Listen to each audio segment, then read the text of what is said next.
send them back, because whilst I don't agree with the death sentence, it stops any sort of chance of people thinking, I'll go to Britain because I won't get killed there.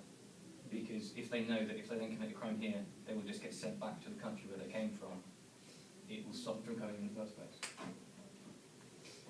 Okay, well, if there are these murders and they want to kill people, why not enlist them in the armed forces? You're giving them weapons then. And You're giving them guns. You're giving them training. In this day and age, war isn't accepted as much as it used to be. Today, war is seen as more of a political argument. Previously, war was thought to be for honour and glory. If you're sending a criminal into a political argument, I think that could cause a bit of a problem for your own side. Well, there was, I can't remember what year it was, the Hague Convention, which I think specified, that's one of the things it specified was that an agent of war can be held on account of their actions even in war. So maybe you send murderers and they think, oh, I'm allowed to murder those people now, which will just sort of become a vicious circle of them being rejuvenated, sent back out into war, doing the wrong things, and being sent back to prison again. I think you'd be hard pushed to find a general who would be willing to put a convicted murderer in amongst his best men with a machine gun, just because of the stigma around them, even if they had been fully reformed. They've obviously, because they don't care, or they wouldn't really care about our system, say for example, they wouldn't really care about it because they've gone out and killed someone in it, so why would they care about the rules that we set them in a war? I think also part of it would be detrimental to the military's discipline, because a large part of the military doctrine, if you call it that, revolves around action and effect, the cause and effect. So if you commit a crime whilst in the army, you're disbanded because you're a criminal. And to then start taking criminals in completely undermines that. Okay. Good point, good point. Although, for those of you who are for the death penalty, those who are against would say that it violates a person's human rights. Well, it comes down to whether they deserve their human rights. I mean, they disregard someone else's, why should we then respect theirs? Yeah, it comes down to that question, what about the human rights of the person that they killed? But are you in a position to say who deserves and who doesn't deserve human rights? No, because we're not God. Yeah. How would you assess it has to be a government body, I'd imagine, as to whether or not they have the authority to dictate human rights to humanity? Well, it was actually Aquinas who specified the only people who should have anything to do with rules on things like wars and people's right to live is an official organisation or state. So not just a small private firm or something like that. It has to be a country body decision. But which country would you position? That's where it comes to. I guess you could say it's the country of birth of maybe the person who's involved in this. But it could all come down to maybe America. I mean, they're allegedly the most powerful country in the world. Maybe they should make the decisions, but that can go wrong, as has been proved. Well, going back to, because someone mentioned we're not God, so obviously there's going to be religious views surrounding this, and many religions would say that the death penalty is wrong. And I don't know how many people in the world are religious, but Tim, you are religious, so what is the Christianity view on the death penalty? Well, I can't comment on the view of the entirety of Christianity because of all the separate doctrines there are between Catholic, Protestant, Baptists and Evangelists, which are the main ones. I personally, because of my faith, believe that no human has the right to decide whether or not another human lives or dies, because even if someone has killed someone else,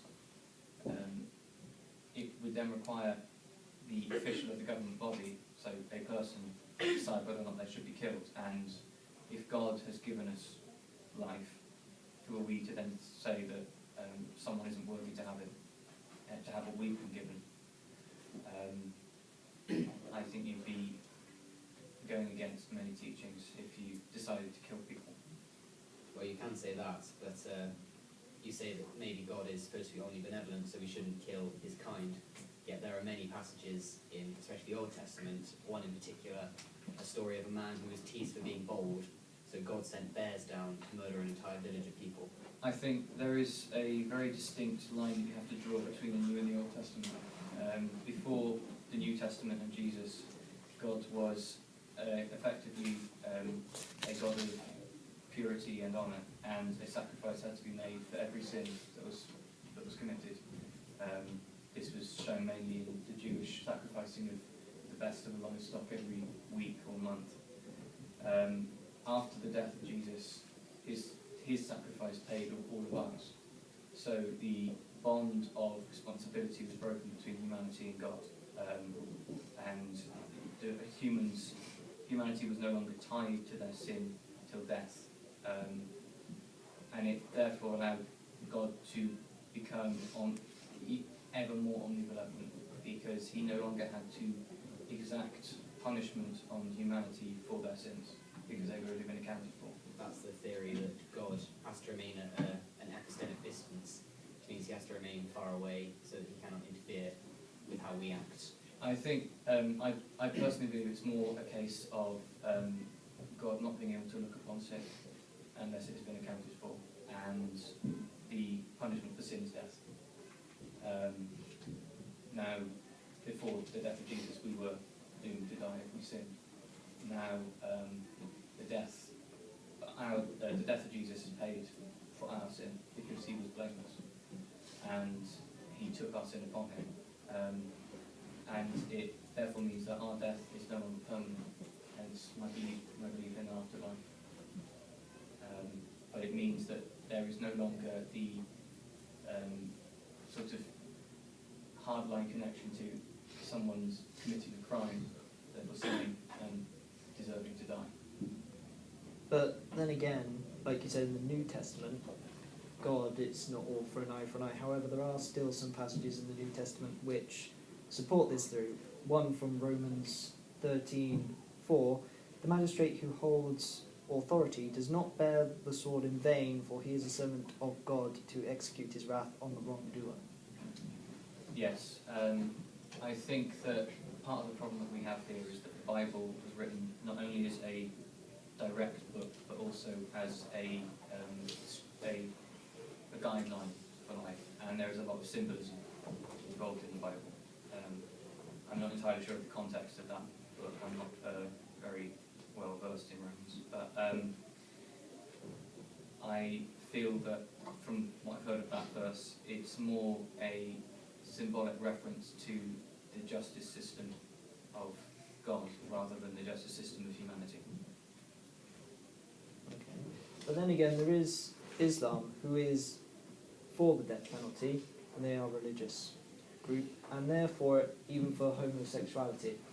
Well, it's the case of the different religions. I mean, Allah as a deity is a hell of a lot more vengeance than the Christian God.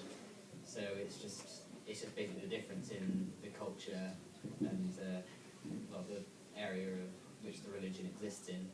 Because the Middle East, they're a lot more. I don't know what the word is. Violent. That's it. For example, the death by stoning, a man is buried up to his waist so he can escape, but a woman is buried up to her neck so she cannot escape while being stoned. That's just an example of extremities. Okay, so is there anything else anyone wants to say? Whether they're for or against? What's Nothing? your opinion on this? My opinion. Well, my opinion that it should be returned for extreme circumstances, say murder, genocide, maybe manslaughter, although there is a fine line between manslaughter and involuntary manslaughter, by the fact that manslaughter is that you go around and you don't plan, but you do stab the person, but you did have an intent to, where involuntary manslaughter is more self-defence. So should there be a divide between that? I think definitely. If someone has killed someone by accident, the same weight does not bear on them as if they've gone out, maybe not to kill them, but gone out with a weapon with the intent to harm them and ended up killing them. Okay. I think overall, the idea of the death penalty comes back to our basic nature of animalistic tendencies. We, as a species, try and survive, and maybe one of the ways in which we do that is by killing off those who threaten us. So I reckon, as you say, a lot of people would disagree with the death penalty, saying it's immoral, that by doing this we are reducing ourselves to that of murderers, but others would argue that we are being the saviours of our own human race. We're almost cleansing it. I know it's quite Hitler-esque, but in some cases maybe it's acceptable, as Americans evidently think.